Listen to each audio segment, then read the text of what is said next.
sahaviryam karvavahai tejasvinavadhitamastu ma vidvisavahai.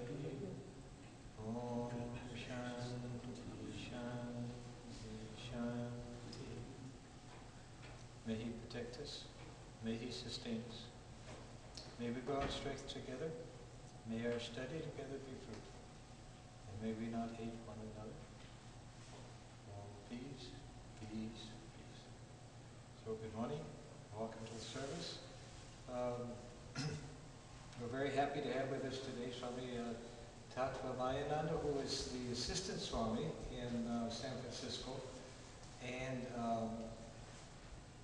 he was, for many years, he was an instructor at the training center for Brahmacharis in Belur Math.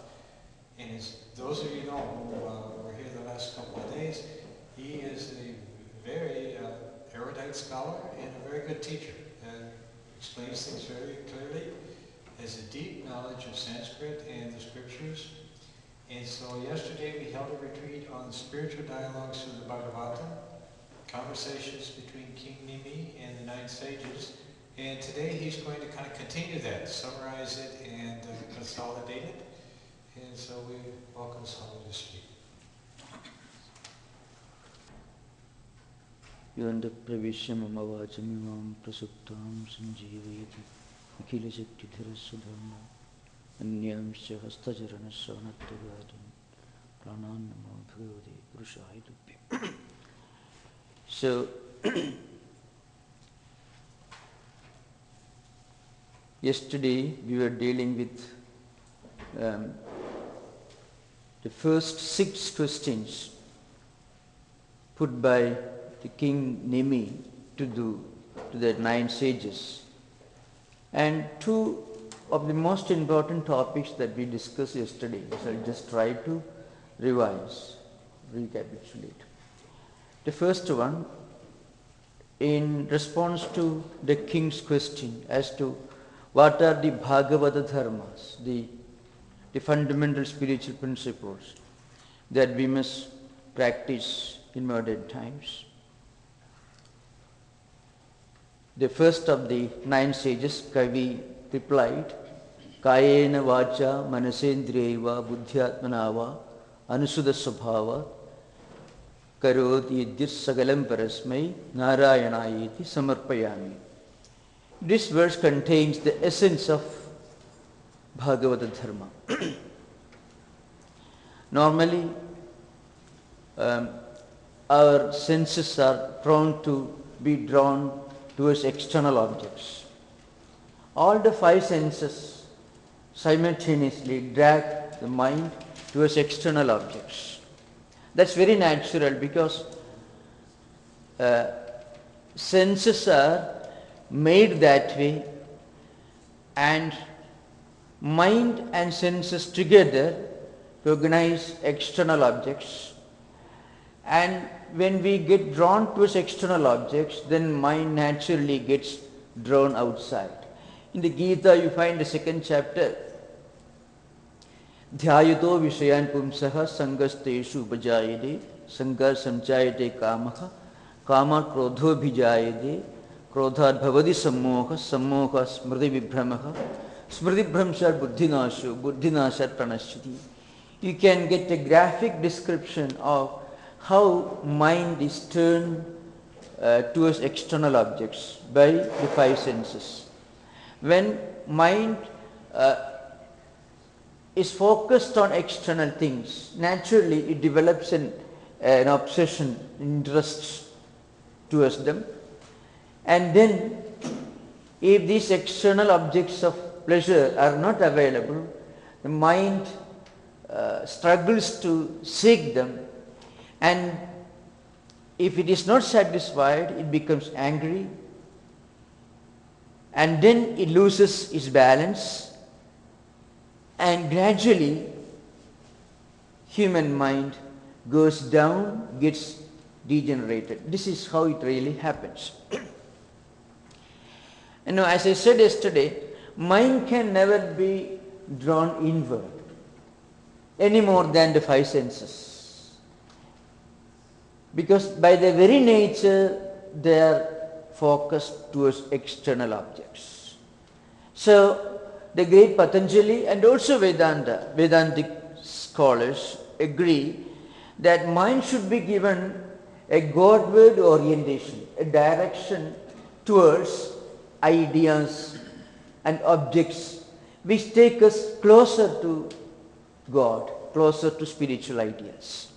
So the five senses of perception should be directed towards spiritual ideas or those objects which are not harmful to spiritual life, so that mind gets filled with positive ideas, tendencies and impressions which keep it within a high within a high level, which prevents it from going down. So kayena, physically, whatever we do everything but keep an attitude of worship within. Whatever actions we do physically, with the five senses of action, five senses of perception and mind. So every act, as I said yesterday, becomes an act of worship. With a prayerful attitude, we must do our duties and responsibilities. So kayena vacha means whatever we speak. That whatever words we speak also should have a spiritual dimension, should have a spiritual content within it. So then manasa, thoughts. So actions, words and thoughts should be offered at the feet of the Lord as an act of worship.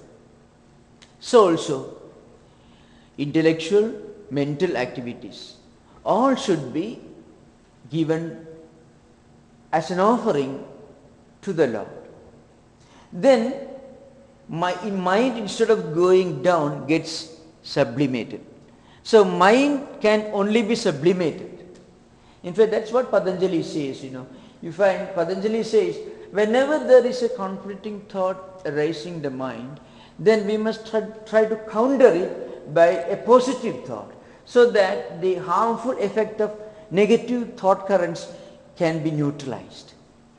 And slowly mind gets drawn to spiritual ideas. And then, as I said, anusudha swabhava, that's very important, as I said yesterday. Instinctive human thought currents, actions, tendencies and impressions, over which we have no direct control. As I said, there are certain things that we do automatically, naturally, as if drawn by an inner force. The accumulated tendencies and impressions which constitute human character will force the mind to move in a particular direction, will force the senses to do certain things. Now, over them we have no control, but if we keep a worshipful attitude within the mind, then they can be given a Godward, a spiritual orientation. They can be sublimated to a higher level. This is called anusudha swabhava. So all should be given a Godward orientation. Then, in response to the third question, the third of the Navayogis, Antariksha, gives a graphic description of three levels of evolution in spiritual life and also in the life of a devotee. At the most primitive level, there are those devotees who believe that mechanical form of worship is not only the beginning but the end of spiritual life. We have to start somewhere, but the kindergarten or the primary school should not be the ultimate goal of education. In the Gita, as I said, there are 4 verses in the Bhakti Yoga, from 8 to 11th verse. Now, at the 11th verse, Lord Krishna makes a very interesting statement. That is the beginning of spiritual life. Atha edadapi ashaktosi kartum madhyogam asidaha sarva karma phalatyagam tatah kuryatatmavan. This is the 11th verse of 12th chapter, Bhakti Yoga. Now what Lord Krishna says is this: sarva karma phalatyagam. Do everything, but mentally offer the results of our actions to God. Because it is our obsession with the results of our action that makes us selfish, that takes us away from spiritual path. Because out of selfish desire, we may do things which we should not do. We may speak words that we should not speak. So this is the first path. Atha edadapi ashaktosi kartum madhyogam asidaha sarva karma phalatyagam tata kuryatatmavan. In fact, this is what is indicated in Bhagavata Dharma. See, kayena vacha manasa indriyehi, then buddhya atmana ansuta svabhavat. All these categories are there. Then karoti yadya sagalam parasmai. Not for me, but for Narayana. Means Narayanaya iti samarpayami. So whatever we do with all concentration, with an attitude of Shraddha, with an attitude of worshipfulness, but then the result belongs to the Lord, not to ourselves. Now, this is the 11th verse. In the 8th verse, Lord Krishna gives a graphic picture of a devotee of the most exalted type. Mayi eva mana athatsva mayi buddhim nivesaya nivasishyasi mayi eva ata urdham na samsaya. Now, the highest devotee dedicates mind and intellect to the Lord. And that devotee lives in me, and I live in the heart of that devotee. But this is not possible for all. This is the states of a devotee who has reached the highest level of evolution. In fact, this is the same spiritual position that is indicated by the term Jiva Brahma Aikya in Advaita tradition. So Lord Krishna gives an option for those who cannot reach this stage all of a sudden. Of course, it is a stage which has to be reached gradually through constant efforts. So he gives an option. So he says, Atha chittam samadhadum na shaknoshi mai sthiram abhyasa yogena tato mam ichhaptum dhananjaya. This is the 10th verse. Sorry, this is the 9th verse. So in the 8th verse, Lord Krishna gives the picture of a devotee of the highest type. In the 9th verse, he gives an option for those who cannot dwell in the heart of the Lord, and those in whose heart the Lord cannot be always meditated upon, those who cannot completely dedicate their mind and intellect exclusively to the Lord. Lord Krishna gives an option. He says, Abhyasa. Abhyasa means constant practice. So, Atha chittam samadhadam na shaknoshi mai sthiram. For those who cannot concentrate completely and all the time at the feet of the Lord, I am giving an option, Abhyasa Yoga. Abhyasa Yoga means constant effort to reach that highly evolved state, that exalted state indicated in the 8th verse. And one interpretation for this Abhyasa Yoga is Navadha Bhakti. Sravanam Kirtanam Vishnoho Smaranam Padasevanam Archanam Mandanam Dasim Sakhyam Atma Divedanam. So all the 5 senses of perception and mind and also intellect, they are all busy with ideas and thought currents which remind us of God and which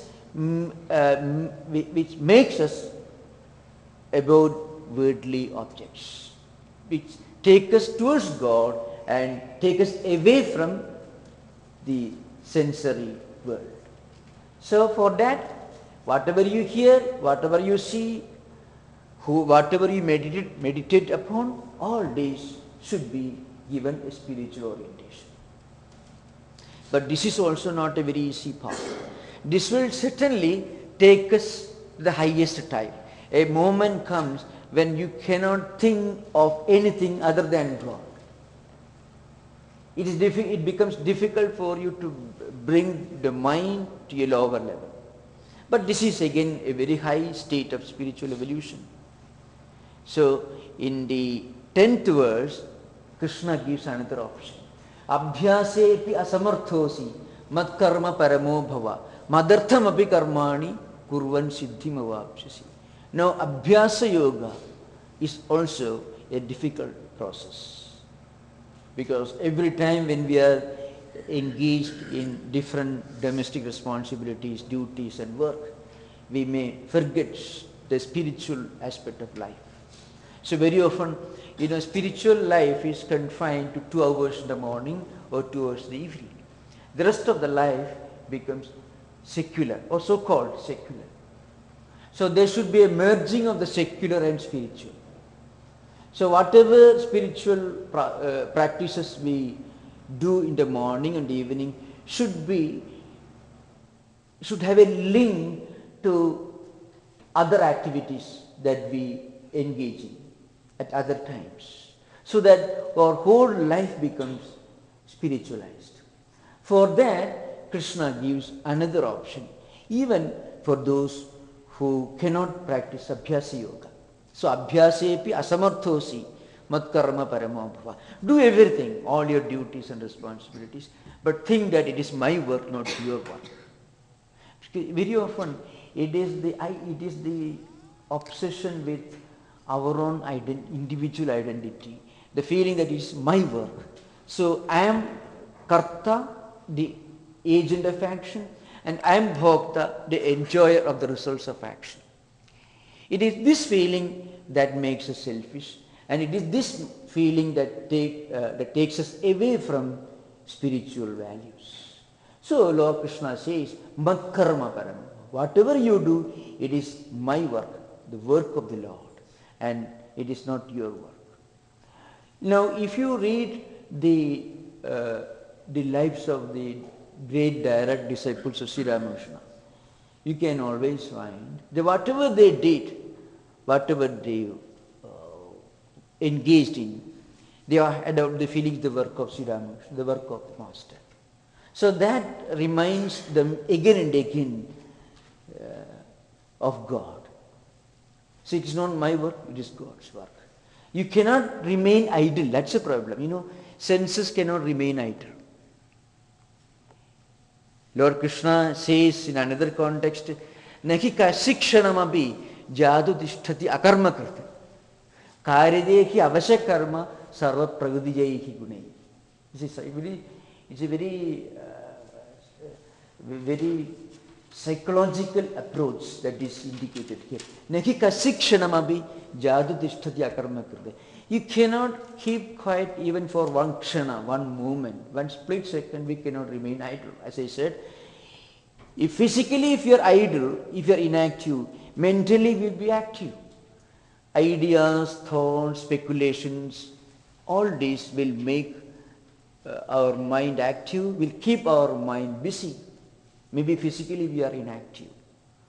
So it is humanly impossible, psychologically impossible for anyone to remain inactive both physically and intellectually or mentally at the same time. Impossible. If we are not consciously active, then we become unconsciously active at the mental level. And that is very harmful also. So, whatever we do, it is not our work, it is God's work.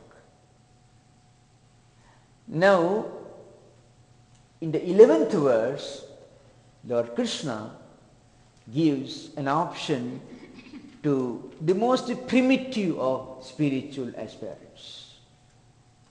They cannot remain inactive. At the same time, they cannot always think of God. They cannot practice Abhyasa yoga. They cannot even practice mat karma paradattva. Whatever you do is God's work, not my work. That also is beyond them. So, do whatever you want. But remember, while being engaged in various activities, the result is not yours, the result belongs to God. Because if result orientation is removed, then we become unselfish.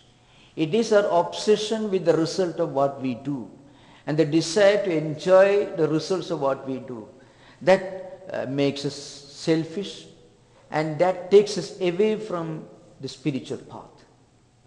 So, in the 11th verse, Lord Krishna gives an option, a way out, even for those who belong to the lowest level of spiritual evolution. Atha edadabi ashaktosi kartum madhyogamasyadaha sarva karma phalatyaga tatakuriyata atmavan. Now all these four options are included in Bhagavata Dharma. In the 36th verse,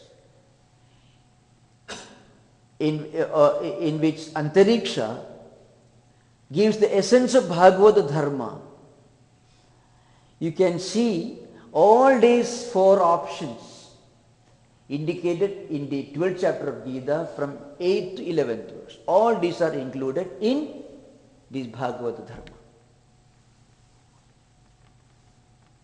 And it becomes natural for the highest devotee. So what happens? For such a devotee, work ceases to be work. Work becomes worship. There is a gradual evolution, At the beginning, we try to do work as worship. So there is always a line of demarcation between work and worship. We are trying to look upon work as if it were worship. Then at the second stage, work is done as worship. So they come together, they come closer to each other. Work as worship is superior to work and worship. Then at the third stage, work ceases to exist, worship alone exists. Because you don't see the line of demarcation between work and worship. Work itself becomes worship. At the most primitive level, even worship becomes work, a labor. At the highest level, work becomes worship. At the lowest level, worship becomes work. At the highest level, work becomes worship. Whole life becomes spiritualized. This is the essence of the most exalted form of devotional philosophy, which Antariksha says, Sarva bhudeshu ye pasyet bhagavad bhavam atmanaha bhudani bhagavadi atmani esha bhagavadottamaha. A devotee who sees the entire creation in God and who experiences the presence of the Lord in everything in this world. Not only human beings, even the members of the animal kingdom are different expressions of the infinite spirit Atman. So, for such a devotee, every word becomes yajna. Yajna has got two definitions. Katyayana Sutra Vyakhya defines, see, Devadodeshena dravyasya tyagaha yajnaka. At the most primitive level, yajna is a kind of offering to a deity. There the meaning is very, very primitive. Then in the Shatabata Brahmana, which belongs to Yajurveda, you find another definition. Yajnavai sreshtatamam karma. Any karma, any act, kayena, vacha, manasa, indriyehi, buddhya, etc. Everything. Physical work, mental work, verbal expression, intellectual work, a thought, everything. If it is done without any selfish motive, with a prayerful attitude, then it becomes yajna. The yajnavai sreshtatamam karma. The noblest, the highest, the most exalted form of act is yajna, it is called. And yajna breaks the bondage. Work with a selfish motive strengthens the bondage. It's like a chain that binds us to this world. So that is why yajnatha karmana anyatra lokoyam karma bandhanaha tadartham karma gondeya mukta sangha samacharan. 3rd chapter, Lord Krishna says.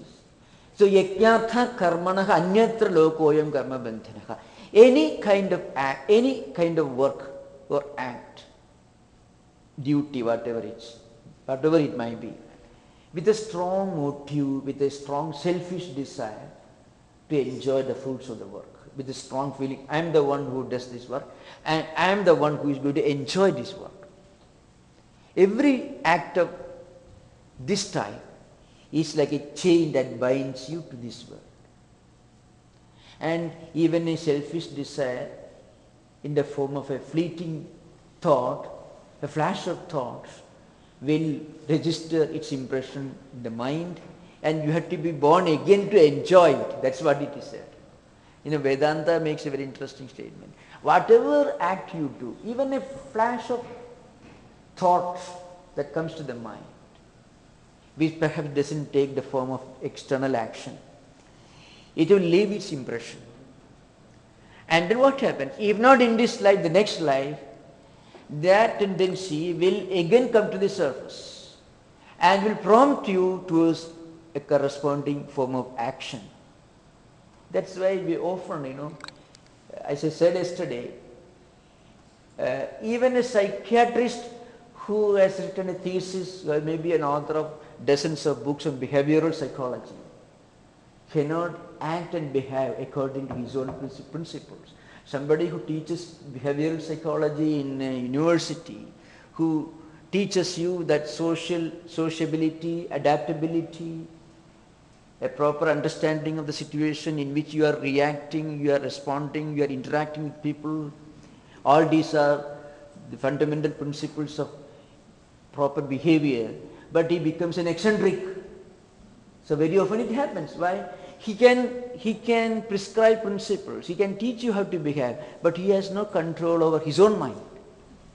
This is what happens. A machine we can decide, we can determine how a machine works because you have a programmed intelligence put into a machine.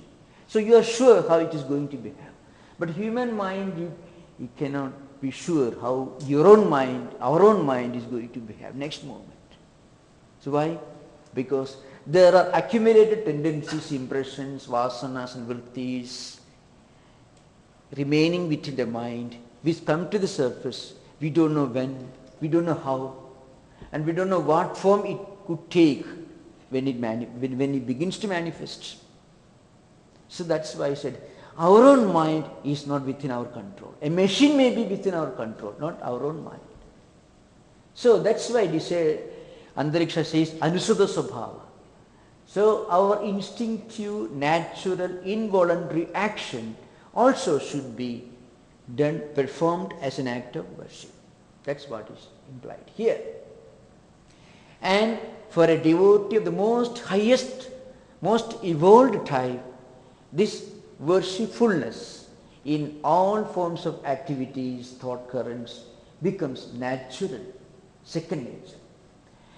Then, in the next verse, Antariksha gives the picture, gives a warning, a strong warning.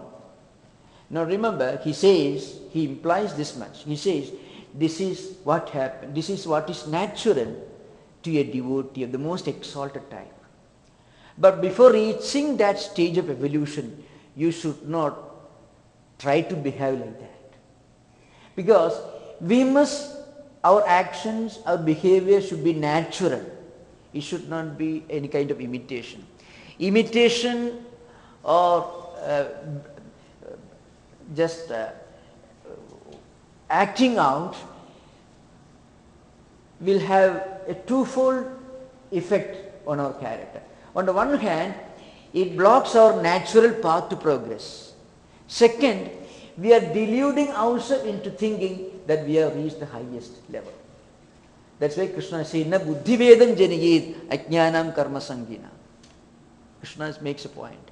After teaching Karma Yoga, he gives a warning. He says, now action without desire, action without any selfish motive is the essence of Karma Yoga. But what about those who cannot act, who cannot do anything but with a strong plan, scheme, a motive, selfish desire?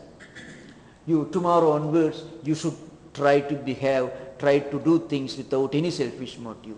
That person may completely ignore your advice.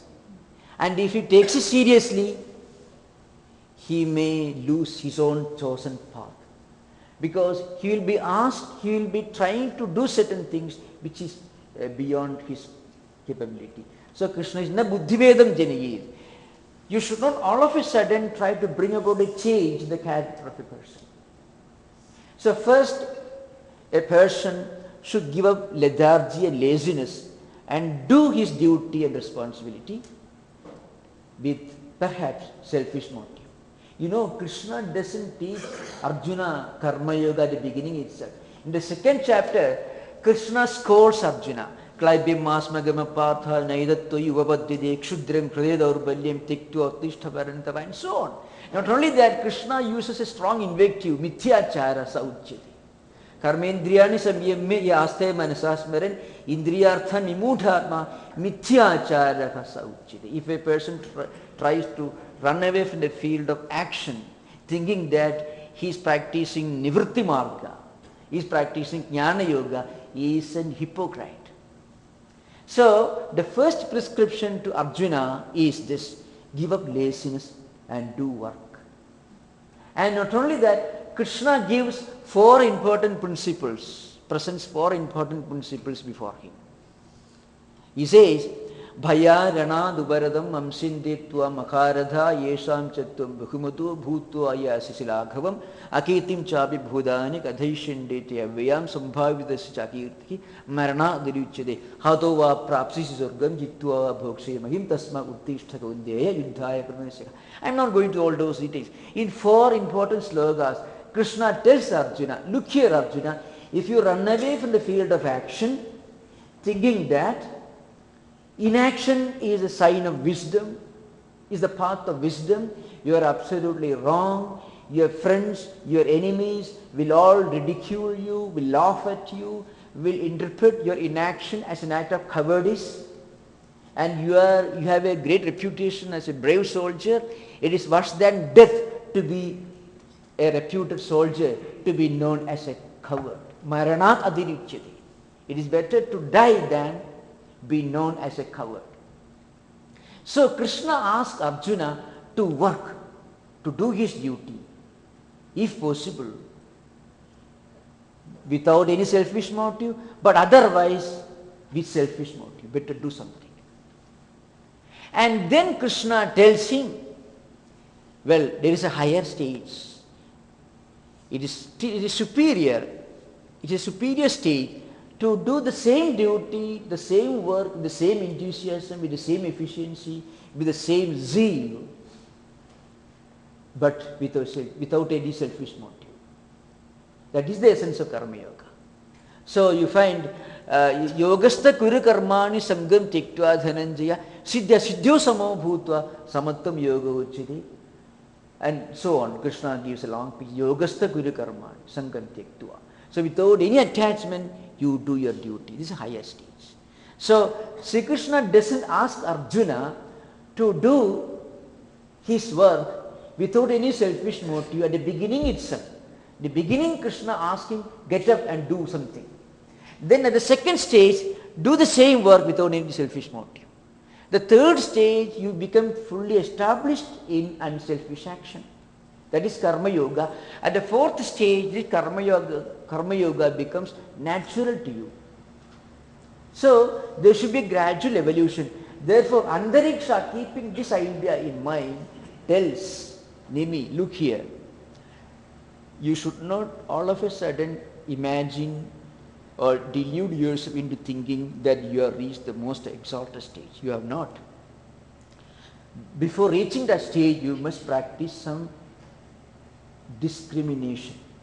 You should be very careful as to whom you associate with. as to what kind of work you do, etc. So you say, Ishwari tad adhineshu baliseshu dishutsucha prema maitri kripa upeksha yakarodi samadhyama. Antariksha says, you should have one-pointed devotion to God. And then you should have an attitude of sympathy towards the devotees of God. And then you must have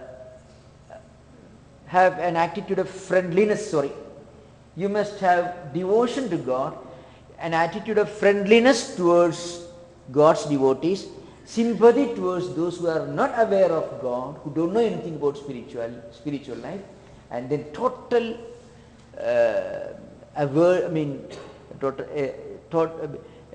total detachment.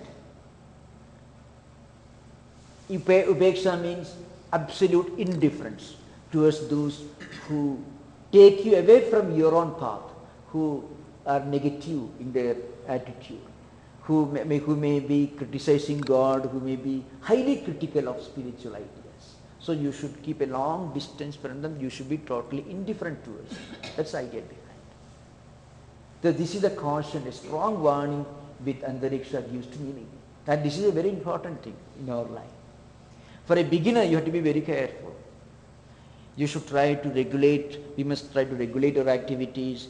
We must have a regular schedule, routine of spiritual practices, regular reading, all these things are required. So mechanical worship as an end in itself is bad, but some kind of discipline, some kind of regimented regular practice of spiritual rituals will be very helpful for a beginner. Then at the most elementary level, at the lowest of the ladder, the Prakrita Bhakta, his picture is given.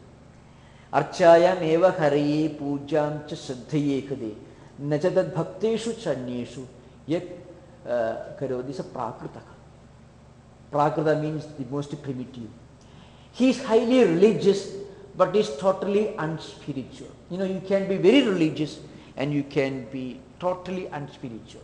But spirituality is something that unifies, that harmonizes, that humanizes our life, that makes us more broad-minded. And it is possible for one to be spiritual even without being religious. But there are many people who are extremely religious but extremely non-spiritual. So, Antariksha says there are people who worship God in a place of worship, in a temple or a church or a synagogue, wherever it may be. They think that reading a particular book as a daily routine is the beginning and the end of spiritual life. Going to a place of worship and performing a set of rituals, that's the end of spiritual life. So you can pray to God, you can love your God, and you can hate his children. If you go to somebody's house and you profess friendliness towards the householder and you start ill-treating his children, the father won't be amused. So how can we hate the whole creation and love God? It is impossible. That's why Antariksha gives a strong warning. Archayam eva hariye pujam cha shraddhaye khate. Shraddhaya ihate. It means such devotees, they make a great show of religious piety. Sacred reading, holy book, some rituals, and all that. But then their so-called religious life is confined to certain rituals. A place of worship, a priest, a holy book, and a set of rituals. They have imprisoned God within the four walls of certain external convictions. A place of worship, rituals, book, and priestcraft, and all that. So, real spirituality should extend beyond the place of worship, beyond external rituals. So, he says, such devotees belong to the lowest type, Prakrita. That's why, Swami Vivekananda makes this point clear in a different language. He says every religion has got 4 levels of evolution. I mean, at the lowest, at the grossest level, rituals. Next stage, mythology. Third stage, philosophy. At the highest level, experience. There cannot be unity at the lowest level because rituals are different from religion to religion. The rituals have got a lot of anthropological, sociological and cultural elements, because very often a prophet is a product of his past, and also he is a product, he emerges as a response to the demands of the contemporary society, social, cultural, historical demands of the society. So naturally every prophet or every founder of religion, the original founders of religion, are emerging as a response to certain demands of the contemporary society. So there are many secondary details. The cultural, the anthropological, the sociological elements are diverse from tradition to tradition, from religious system to religious system. There cannot be any unity, any coherence. There is a lot of diversity. That's why rituals are different from religion to religion.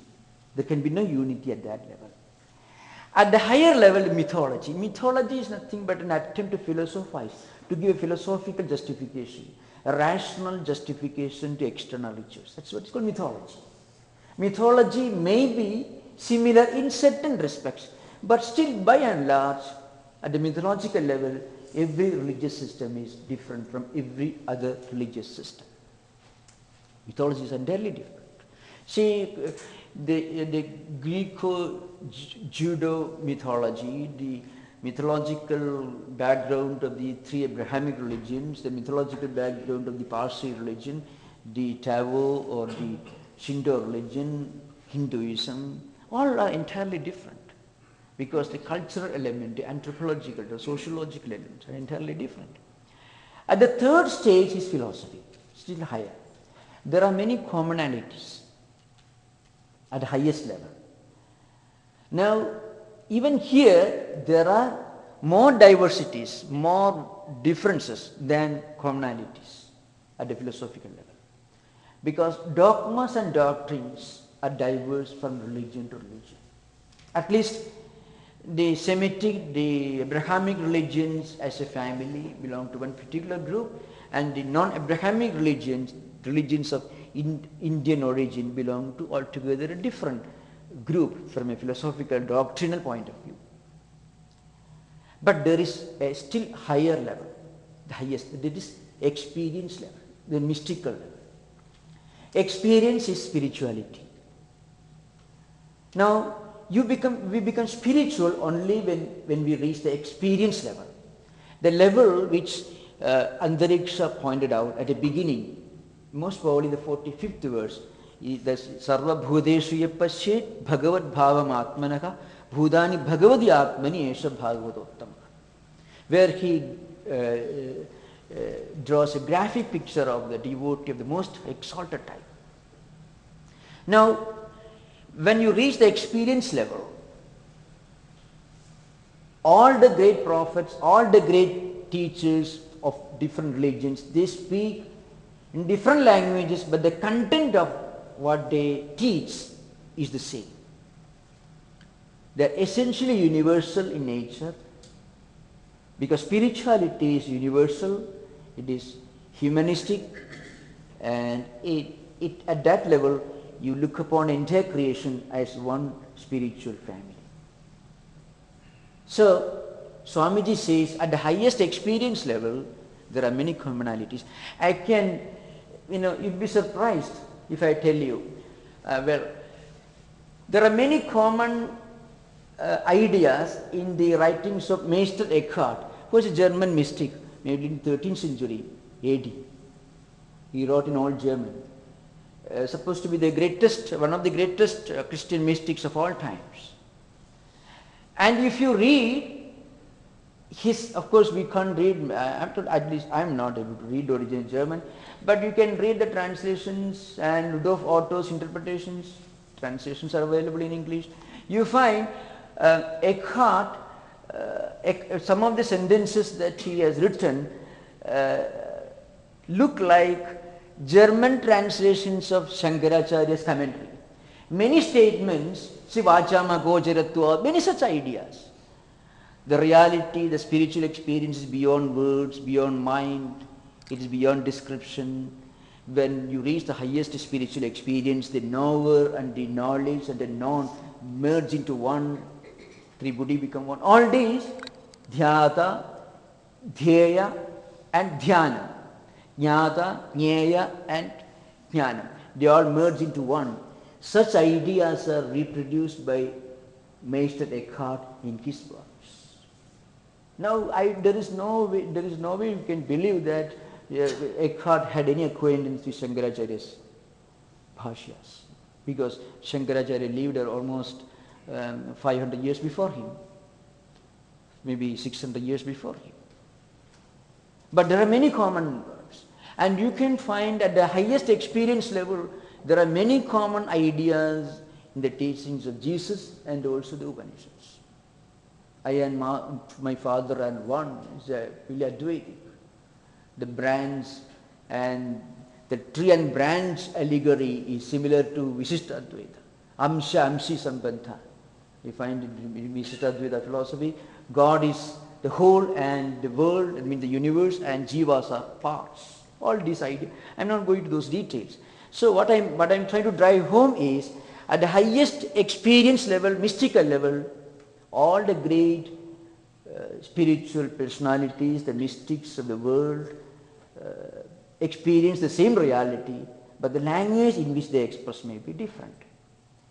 It is this which Antariksha points out at that when he describes the characteristics of the devotee, the most exalted type. Now, I have described this much. Now, another subject, of course, I didn't get time to deal with. I think I reached only up to the 6th question. I'm going to deal with the 7th question. Just at least some other topics can be dealt with. Now, in the 4th chapter of 11th Skandha, the king puts another question. How many incarnations are there? He asks some questions about different incarnations. And then in the 8th question, the king asks about what happens to those who don't believe in God. These are two important questions. That is 7th and 8th. 9th I will come to it later. Now here, Drumila is the Navayogi who answers the 7th question. He says, Yova anandasi gunananda anukramisyan satu balabuddhi rajamsi bhume ginayet kathanchit kalena naivakila sakti dhamna. He says, incarnations are so innumerable that no one can exhaust counting the number of incarnations. And he says, one may count the particles of dust, but the qualities of the Lord, the immanent principle residing in all living beings, the characteristics of incarnations can never be exhausted, can never be counted properly. They are so infinite in number. So the Lord creates His world out of Himself, and He resides as the immanent principle in all living beings. And ultimately, He Himself becomes the point of dissolution of the universe, which He creates, which He sustains. That is the idea explained in the 3rd verse. Swamsena vishtaka purushambhidhanam avapanarayana atideva. So the Lord creates His world, then He endures, and then He becomes the immanent principle, and ultimately He Himself becomes the point of dissolution. In Vedantic tradition and the highest devotional philosophy also, The distinction between creation and creator cease to exist. That's one point of demarcation between Vedanta on the one hand and the doctrines of Abrahamic religions. In Vedantic tradition, and that's what this Drumila, the great Navayogi, is referring to here. The highest devotional philosophy and Vedanta are the same. At the best, you can explain creation as a play of the Lord. How do you explain the phenomenon of creation? If you say God wanted to create this world and then he wanted to fill this earth with human beings and he asked them, you should worship me, that I don't have a very high respect or compliment for such a God who is so dependent upon human worship. You respect me, otherwise I have no existence. See, we need not have much regard for such a God whose existence depends upon our own recognition of his ontological status. So, in Vedanta and devotional philosophy, they give a different interpretation to this phenomenon of creation. Does God need to create this world? That's the question. That's an agnostic question. Even no less a person than Swami Vivekananda, when he was a college student, he asked the question. See, look at the misery of the world, the pain, the sufferings, the agonies people undergo. I would have created a much better world than this world which God created. Swamiji said, he was at that time a firebrand college student, a student of philosophy. He was, fluctuating between agnosticism and Sri Ramakrishna's interpretation of Vedanta. She was frequenting Dakshineshwar temple, yet already started coming to Dakshineshwar. But Sri Ramakrishna was slowly preparing Swamiji, Narendranath Datta at that time, to become the future teacher of Vedanta. So Swamiji himself sometimes felt this doubt. What's the use of this world? The world is full of suffering, famines, droughts, massacres, wars, bloodshed. And then what's the purpose of such a world for God who creates this world? I would have, if I given a chance, I would have created a much better world. As any agnostic would have. Even in our own times, great agnostics or atheists, rationalists like Christopher Hitchens and Richard Dawkins, all of them, Richard Dawkins, Professor Dawkins, the great scientists, they put such questions. And I am fully in agreement with them because their understanding of God is not Vedantic God, it's something else. A God who creates this world, then stands apart, watches his creation, and supervises the creation, ready to punish and reward. And what's the use of this fun? So Vedanta gives another interpretation. God is not such an imperfect being who is in need of creating a world. The creation itself is a play. That's the only interpretation given. Leela it is called. Logavaktu Leela Kaivalyam. This is a famous sutra in Brahma Sutra, Vedanta Sutra, Badarayana Sutras, which Shankaracharya comments, interprets in a graphic style. So at the best, the only interpretation you can give, this world is a play of the Lord, means it is inexplicable. How do you play? Why should you play volleyball as a hobby? If you are a professional footballer, then it's a different matter. You have to work hard, you have to exert yourself. That's a matter of earning your livelihood if you are a professional footballer. But suppose once a week you go and play football for a hobby, you don't deliberate, plan, you don't make elaborate plans, then becomes effort. Leela means sport. I mean ayatna lelila, means effortless work that you do. People who work for 12 hours of the day from morning till evening in the office and who goes and plays something in the evening, a game, a hobby, they don't work very hard while playing. They just want to relax. Now a professional player has different attitude towards the same game. So play implies effortlessness, lack of planning and inexplicability. Why do you play? Well, there is no special purpose behind. If you have a definite purpose, then it is not play, not a hobby. It's a business, a profession. So, ultimately, God is the perfect, infinite, immanent, transcendental, omnipresent, all-pervading reality, which is beyond time, space and causation, which is beyond change and fluctuations, which remains the same in the past, present and future. Such a perfect, absolute reality won't require the creation of the world as a necessity. So why does he create this world? Play. That's what Sri Ramakrishna also says. Play of the Lord. Now, that's one thing.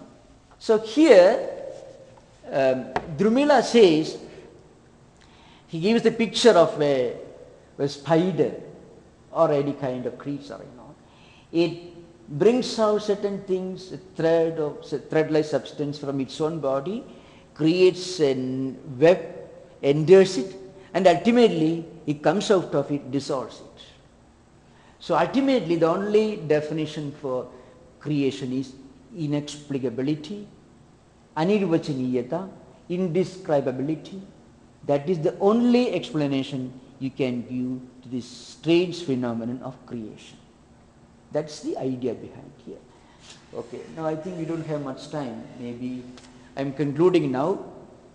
Perhaps I don't have time to deal elaborately with the 7th, 8th and 9th questions, but I shall just try to come to the conclusion of this section. The concluding section I shall deal with, and then I will stop. I'm sorry I don't have time to deal with the 7th, 8th and 9th questions. Now, towards the end of this section, there are a few important verses which extol the sublimity and the usefulness of this particular section of the Purana. In the 5th chapter, 51st and 52nd verse, is a concluding verses. Edat sutva mahabhago vasudevo adivismitaha devagicha mahabhaga jahudur moham atmanaha idihasam imam punyam dharija samahidaha sa viduyeka samalam brahma bhuyaya kalpate. Ultimately, when Narada explained this conversation which took place between Navayogis and King Nimi, Vasudeva, father of Krishna, became fully satisfied, became contented, and he had listened to this conversation with great Shraddha, concentration and reverence. And as a result of this, as a result of hearing this exposition, both Vasudeva and Devaki, Krishna's parents, were liberated from bondage from the cycle of transmigratory existence. And then, towards the end of this 5th chapter, the narrator says, one who hears this holy narrative about the conversation between Navayogis and King Nimi will realize the Supreme Lord and will get spiritual liberation. That's how this section concludes at the end of the 5th chapter. So thank you. Namaskar.